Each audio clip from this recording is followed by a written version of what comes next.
been a tough year for everybody. I know. Things have felt uncertain, uneasy, slow, and many other feelings for me and my partner.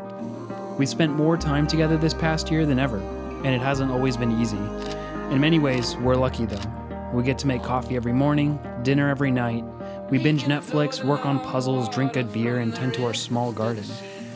This past year has led us to many wonderful places all over California, from camping in Alabama hills to backpacking through Tahoe National Forest. We've been fortunate to explore some beautiful places during one of the weirdest years of our lives, and I'm so grateful to have an amazing partner to share it with. Sure, we argued a bit, but who hasn't? 2020 has been a rough one for all of us. We decided to end this year by taking one last trip, our biggest one yet. We drove 2,000 miles from California through Nevada into Utah to explore as many national parks as we could in 9 days. Sure, the weather would be shitty, but that only made the adventure way more exciting. We drove through Highway 50 for what felt like days on end. America's loneliest road is what they call it. I get it now. We slept in the car at Great Basin National Park while 10 inches of snow fell overnight.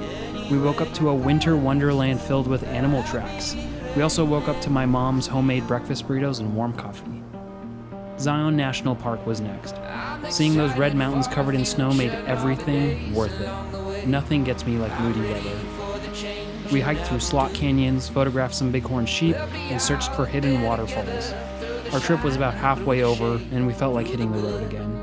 We had heard about a place called Mystic Hot Springs months before. Secluded in a small town in the middle of rural Utah, we knew we had to go. Like the true freaks that we are, we opted for camping in the car again. We had firewood, we had snacks, we figured we'd be okay. It dropped to 9 degrees that night. We woke up to the inside of the car being entirely frozen. But it didn't matter now. We were soaking in vintage clawfoot tubs surrounded by fresh snow, enjoying every bit of life that soaked through to our bones. I don't believe in heaven, but this was close. Our last stop, Arches National Park, one of my all-time favorites. We'd spend a few days hiking around and exploring the entire park before heading home on a 16-hour journey back to California. And you know what the best part about all of this was? I got to do it with my best friend. This entire year. It wasn't always perfect. Sure, it was hard, but it was exactly what it needed to be. And I can't wait for the next one. So Happy New Year's.